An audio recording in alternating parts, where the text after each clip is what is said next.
ከተመሰገነ አንድም የሀገር መከላከያ ሚኒስቴር አባል ይሆናል፣ የአማራ ልዩ ኃይል አባል ይሆናል፣ የሚሊሻ አባል ይሆናል።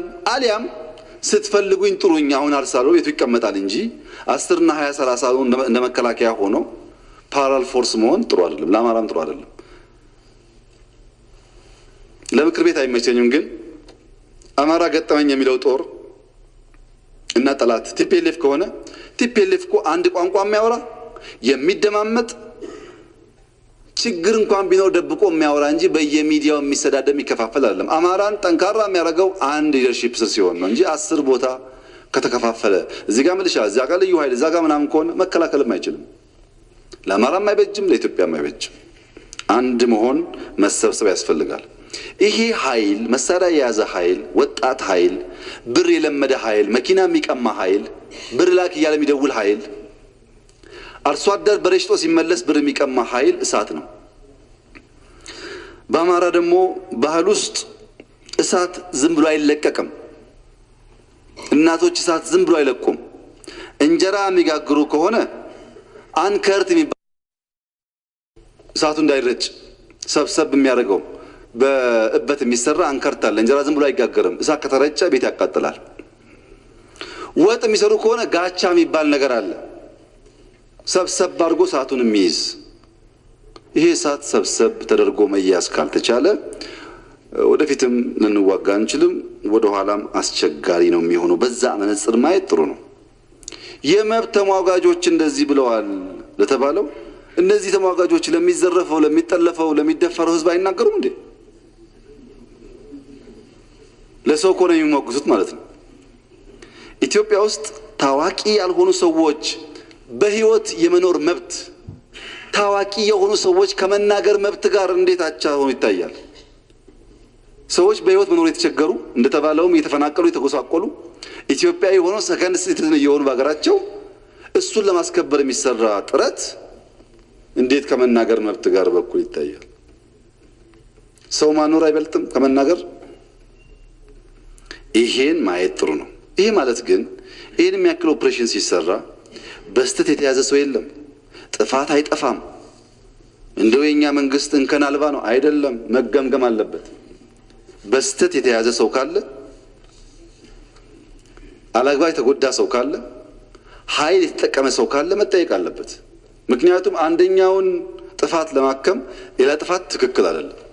ይሄን ደግሞ የተከበረው ምክር ቤት በዋነኛነት የክልል ምክር ቤቱ ስራ ቢሆንም የተከበረው ምክር ቤት ኮሚቴ አቋቁሞ ያለውን ነገር ሄዶ ማጥናት መጠየቅ ይችላል። ችግር ካለ ማረም አለበት። የአማራ ክልል ባለኝ ሪፖርት በሺ የሚቆጠር ሰው አጣርቶ ፈቷል። የቀረም ሰው ካለ ተጣርቶ መፈታት አለበት። የተጎዳም ካለ ካሳ መከፈል አለበት። ትክክል አይደለም እሱ። እኛ የምንፈልገው ሰላማዊ ክልል እንዲሆን ነው እንጂ ዜጎች እንዲበደሉ አይደለም። ግን 3500 የከዳ ሰራዊት የት እንደገባ አይታወቅም የሚለው የከዳ ሰራዊት ህግ አለው የሚጠየቅበት እና ይሄም በዚህ ደረጃ ማየት ጥሩ ነው። እርሶም ከሌሎች የፓርላማ አባላት ጋር ሄደው አይተው ጥሩ ጎኑን ማጠናከር፣ ችግር በሚያስቡትን ደግሞ የሚታረምበትን መንገድ መፍጠር አስፈላጊ ነውና መንግስት ያሸበረ በሚል በሶሻል ሚዲያ ያለው ንግግር ጥሩ አይደለም። ቢያምኑም ባያምኑም አማራ ክልል ባለኝ መረጃ ብዙ ከተማዎች ሰው እናቶች ተኝተው እያደሩ ያሉት አሁን ነው። የጥይት ድምጽ ስለቀነሰ ጎንደር መተኛት እኮ አይቻልም። ቅማንት ነው ምናምን ነው እየተባለ ሲተኮስ እኮ ነው የሚያድረው። ሰዎች ይፈራሉ መውጣት መግባት። ባህር ዳር ከተማ ውስጥ ይሄን ደግሞ በደንብ የምትገነዘቡት ይመስለኛልና ህግ እናስከብር፣ ሰላም ይሁን። ያን ተጠበቀው ነው። ግን ስተት ካለ እየቀነስን ትክክለኛ ትራክ የተከተልን እንሄድበትን እኛም የምንታረምበትን በህግ የምናርምበትን መንገድ መከተል ጠቃሚ ይሆናል። ያ ካልሆነ ጥሩ አይደለም።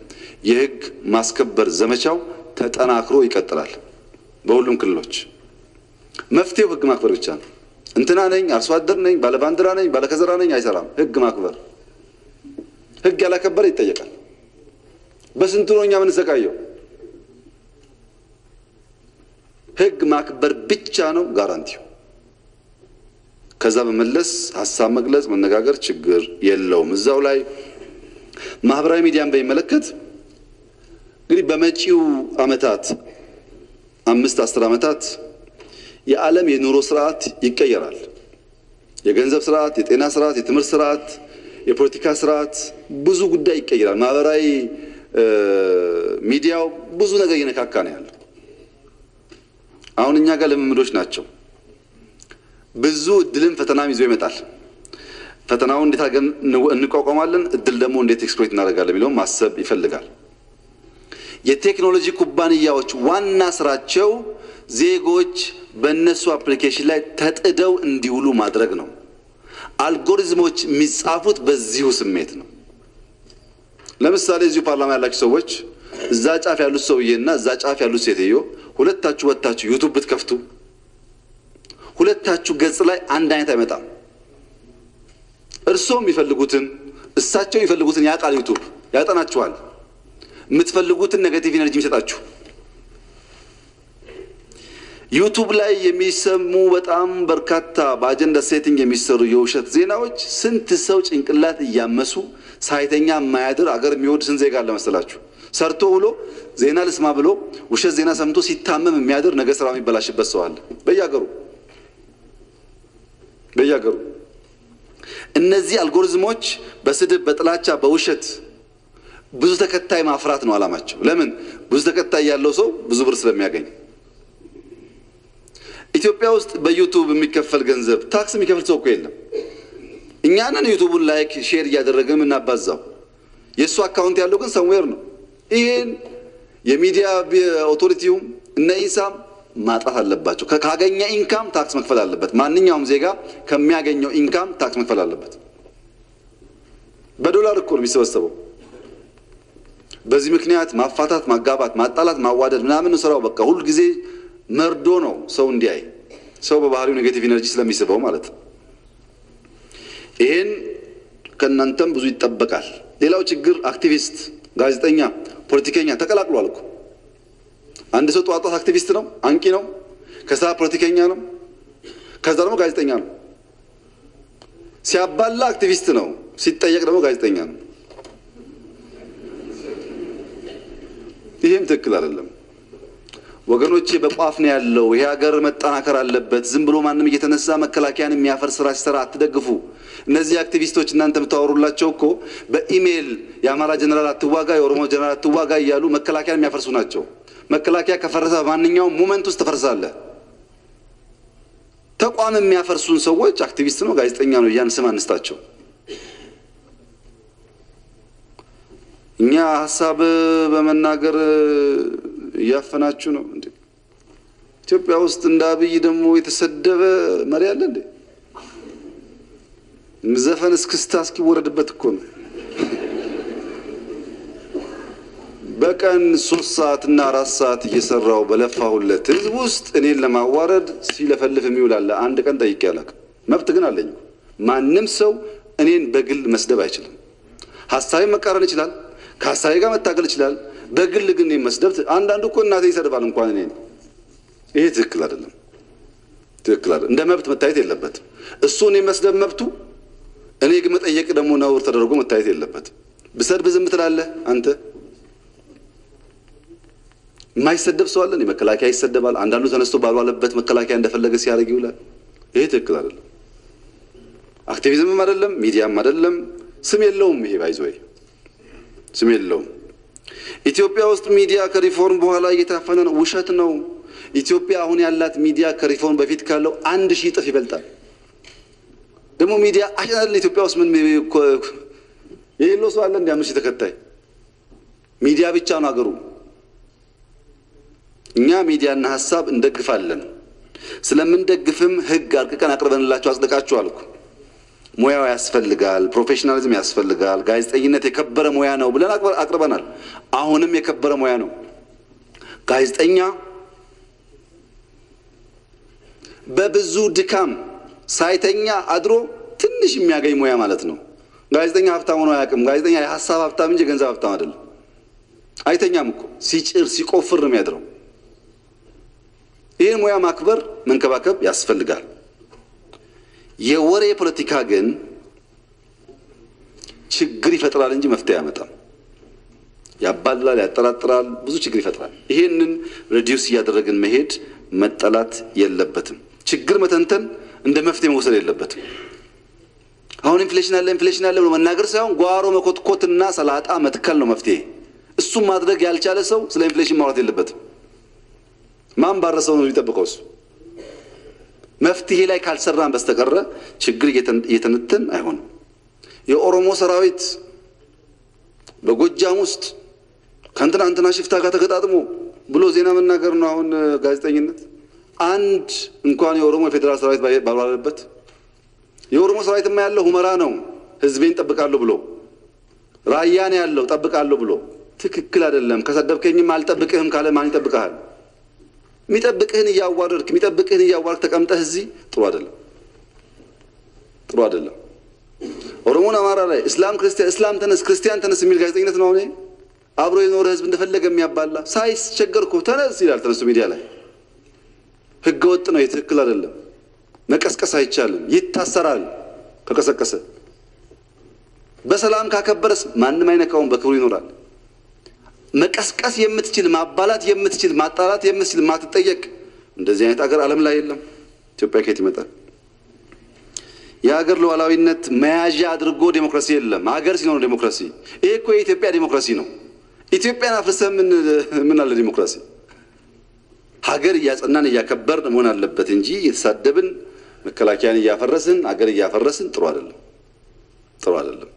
ተከባብሮ ችግር ካለ ደግሞ ሀሳብ ሼር አድርጎ ነው መኖር ጥሩ የሚሆነው። እና በባህሪው ሶሻል ሚዲያ በጣም ያበላሻል ሰውንና በእውነት ላይ በእውቀት ላይ ሳይሆን ዝም ብሎ እንትን ስለሚያደርግ ችግር ያመጣል። እሱን ደግሞ እናንተ ከግምት ማስገባት ይኖርባቸዋል። ጋዜጠኝነትን የወንጀል መሸፈኛ መገኛ መሆን አለበት፣ የመረጃ መገኛ መሆን አለበት እንጂ ወንጀል ሲሰራ የሚደበቁበት መሆን የለበትም። የህገወጥ ጥቅም ማካበቻ መሆን የለበትም። የሐሳብ ማፍለቂያ ማካፈያ መሆን ያለበት።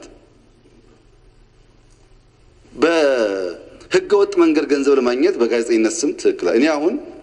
እኔን የሚያክል የፌስቡክ ፎሎወር ያለው ኢትዮጵያ የለም።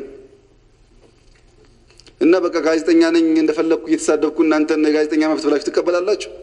እንደሱ እኮ አይሰራም። የኔ ሶሻል ሚዲያ እውነተኛ መረጃ ማሰራጭበት በሐሳብ ሞግትበት ከሆነ ችግር የለውም፣ ህጋዊ ነኝ። በኔ ሶሻል ሚዲያ ግን የምሳደብ ከሆነ መጠየቅ አለብኝ።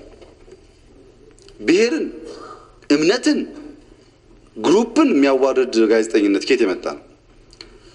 አልሰማችሁ እንደው አላቅም እንጂ አሜሪካ ውስጥ እኮ ባለፈው በነበረው ችግር ከ100 በላይ ጋዜጠኛና አክቲቪስት ታስረዋል። ከ100 በላይ አሜሪካ የሚታሰር ኢትዮጵያ የማይታሰር አክቲቪስት ከየት የመጣ ነው? በዚህ አይን ማየት ያስፈልጋል። ማህበረሰቡ ማንቃት ያስፈልጋል። ለክፉ ሐሳብ መጠቀሚያ መሆን የለብንም። ብዙ ያለን በእጦት አስተሳሰብ መሰቃየት የለብንም። ብዙ አለን፣ የሚያስደንቅ ሀብት አለን። አስተሳሰባችን ግን ደሃ ነው፣ በእጦት የተሞላ ነው። በሁሉ ነገር ሽሚያ ነው፣ በሁሉ ነገር። ይሄ ጥሩ አይደለም። እና ጋዜጠኛም ይሁን ወጣትም ይሁን ፖለቲከኛም ይሁን የኦፕሬሽን ዋና ዓላማ ህግና ስርዓት ማስከበር ነው። በዚህ ውስጥ የተጎዳ በስተት ታስተረሰው ካለ ይጠየቃል። ይሄ ማፈን ምናምን የሚወራ ተረት ነው። እሱ የፌደራል የደህንነት ተቋማት የፌደራል ሎ ኢንፎርስመንት ኤጀንሲስ አንድ ሰው ላይ አለንጋ ያሳርፉም። ምክር ቤት አይደለም ሂድና አጣራ ቼክ አርግ። አናረግም። እንደሱ ማናረገው ትክክል ሳይሆን ነው። እንደዛ ማድረግ የሚፈልጉ ግለሰቦች ካሉስ ይጠየቃሉ፣ ይባረራሉ፣ ይታሰራሉ። እንግዲህ ሌባ ሲባል ባይዘው በውጭ ያለው ብቻ አይደለም እኮ ፖሊስ ሌባ አለ፣ አቃቢ ህግ ሌባ አለ፣ ባለስልጣን ሌባ አለ። ይሄ የሚሰራው ወንጀል ካለ እንደማንኛውም ወንጀለኛ ይጠየቃል። አላማችን ግን እሱ አይደለም። እና ማህበራዊ ሚዲያን ጋዜጠኝነትን በህጉ በስርዓቱ ማየት ያስፈልጋል። ብዙዎች አሉ በቃ እነሱ ጀብደኛ ጀግና ለመሆን እና መታሰር ደግሞ የጀግንነት እንትን አድርጎ ስለሚወስዱ እንደፈለጉ መከላከያ እያሉ የሚውሉ። ከአሁን በኋላ መከላከያን በማይገባ ድንበር ከነካ ትቀፈደዳለህ። አይቻልም እንደሱ። ቢኮዝ መከላከያ ከፈረሰ የለንም። ሀገር ጠብቆ ያለው መከላከያ ነው። መንካት የለብንም። የተይተይ መጠንቀቅ አለብን። ትችት ካለንስ በህግ አግባብ ከሰረቀ አትስረቅ፣ ህዝቡ ከጎዳ አትጉዳ፣ ችግር የለም እሱ። መከላከያን አማራ፣ ኦሮሞ፣ እስላም፣ ክርስቲያን ማለት ግን ወንጀል ነው። አይፈቀድም እሱ። እንደዚህ ዝም ብሎ እያሉ ዲሞክራሲ ነው ሪፎርሙ ነው ምናምን ነው የሚባል ተረት ነው። ጥንቃቄ ማድረግ ያስፈልጋል። እኛም እንደ መንግስት እንደምንጠየቅ አስበን መስራት አለብን። እያንዳንዱ ዜጋ መብት ብቻ ሳይሆን ግዴታው ማወቅ አለበት። ይሄን አስተካክለን ካልሄን አገር ልንሆን አንችልም። ሊያፈርሰን የሚፈልግ ብዙ ነው፣ ገንዘብ ይከፍል ብዙ ነው። እኛ በቀላሉ የምንበተን ከሆነ ጥሩ አይመጣም እና የሚሰራው ስራ ሁሉ ለሀገር ደህንነት መሆኑን ታሳቢ ማድረግ። ብዙ የመረጃ ችግር እንዳለ አውቃለሁ። ብዙ የሚዛቡ ነገሮች እንዳሉ አውቃለሁ። አንዳንዴም ጠቅላይ ሚኒስትሩ ለመጥቶ መረጃ ይናገር እንደሚባል አውቃለሁ። እነዚህ መረጃ ፈጣሪዎች እኮ ዋና ዓላማቸው ጠቅላይ ሚኒስትሩ በየቀኑ የእነሱን አጀንዳ እየመለሰ ስራ እንዳይሰራ ነው። እኔ ጊዜ የለኝም። በጣም ብዙ መስራቸው ጉዳዮች አሉ። በተፈበረከ ውሸት በሙሉ እየወጣው እንትን ምል ከሆነ ልሰራ አልችልም። አስፈላጊ ኒውስ አስፈላጊ ስራ ሲሆን በሚዲያ ብቻ ሳይሆን በራሴ እሰጣለሁ መረጃ። ተገቢ ነገር ሲሆን ጠየቃለሁ፣ ችግር የለውም። ግን ስራ ነው የሚያዋጣን። ፕሮጀክቶች ማየት፣ እርሻውን ማየት፣ ኢንዱስትሪውን ማየት፣ መደገፍ ያስፈልጋል። ጊዜያችን እዛ እናባክናለን። በስብሰባና በእንደዚህ አይነት ጉዳይ የሚባክን ጊዜ ለሀገር ልማትና ብልጽግና አያግዘንም። እናንተም እንድትደግፉ እንፈልጋለን። የብልጽግና ባላችሁ ተፎካካሪ ፓርቲዎች እዚህ ያላችሁ እንድትደግፉ እንፈልጋለን። ፖሊስ ሄዳችሁ በቅርበት አነጋግራችሁ ጋፕ ካለ አርማችሁ በመንግስትና በአንዳንድ ሰዎች መካከል ችግር ሲፈጠር ቅድም አቶ ክርስቲያን እንዳልኩት እያስታረቃችሁ እያግባባችሁ ማገዝ አለባችሁ። ለምን ሀገር ካለ ነው በጋራ የምንኖረው። ይሄ ከእናንተም የሚጠበቅ መሆኑን ማውሳት እንፈልጋለን። ተረኝነት በሚመለከት ተረኝነት የሚባለው ሀሳብ አለ ወይ እህቴ ላለችው እና ተረኝነት በሚመለከት ይሄ ፖለቲካ ቆየት ብሏል። 2-3 ወር ኢትዮጵያ የሁላችን ቤት ለሁላችን የምትበቃ ገና ማናቃት ያልደረስንባት ያልነካናት ኦሮሚያም ከኦሮሞ በላይ በጣም ብዙ ማቀፍ የሚችል ቤኒሻንጉልም ከቤኒሻንጉል በላይ ማቀፍ የሚችል እንደሆነ አልገባንም። እጦት ነው የተቦላ ነው። እያደገን ስንሄድ በጣም ብዙ እንግሊዝ፣ ብዙ አሜሪካዊ፣ ብዙ ቻይና መምጣት አለበት። እንኳን እኛ በቂ ሀገር ነው ያለን፣ ሰፊ ሀገር። የሚገርማችሁ የውሃ ሀብት አለን። ሌሎች ብሉ ጎልድ አላችሁ ይላሉ። እኛ ብሉ ጎልድ መሆን አናቅም። የሰው ሀብት አለን። ዛሬ ጣሊያን ብትሄዱ አቨሬጅ እድሜው በጣም ሲኒየር ነው። ኢትዮጵያ የወጣቶች የጉልበታሞች መማር መሮጥ የሚችሉ ሰዎች ስብስብ ናት። የታሪክ ሀብት አለን፣ የሚያኮራ ታሪክ አለን። የባህል ሀብት አለን፣ ተነግሮ ታይቶ የማይጠገብ የተፈጥሮ ሀብት አለን። ሞር ኢምፖርታንትሊ የጊዜ ሀብት አለን። ጊዜ የተረፈን ሰዎች ነን፣ ጊዜ ማንጠቀም ሰዎች ነን። የእድሜ አድቫንቴጁን እንደተጠበቀ ሆኖ ማለት ነው። ይሄንን ሰብስቦ መልማት ሲቻል ሀገርን እንደ ዕቁብ የሚያዩ ሰዎች አሉ። የሚቀጥለው እሑድ ዕጣ ለአንተ ይደርሳል፣ በዛኛው ሳምንት ደግሞ ለአንተ ይደርሳል። ሀገር ዕቁብ አይደለም በተራ የምትመራው። ሀገር ተባብረህ እንኳን ለማነጽ በጣም ብዙ ጥረት ይጠይቃል። አማራን የማያካትት ኦሮሞን የማያካትት ሀረሪን የማያካትት ሀገር መገንባት አይቻልም። ከተገነባም እንደ ቲፒኤልኤፍ የከሰረ ሀገር ነው የሚሆነው። አይቻልም። ዕቁብ አይደለም ይሄ። በነገራችን ላይ እኛ ፈረቃ እኮ ለመብራትም ይቅርብናል እንኳን ለሀገር። የፈረቃ መብራት እንኳን ጎጂ ነው፣ ኢኮኖሚ ጎዳል ብለን ይሰራል። እንኳን ሀገር በፈረቃ መምራት ቀርቶ ፈረቃ አይሆንም ለሀገር። በጋራ ነው፣ በትብብር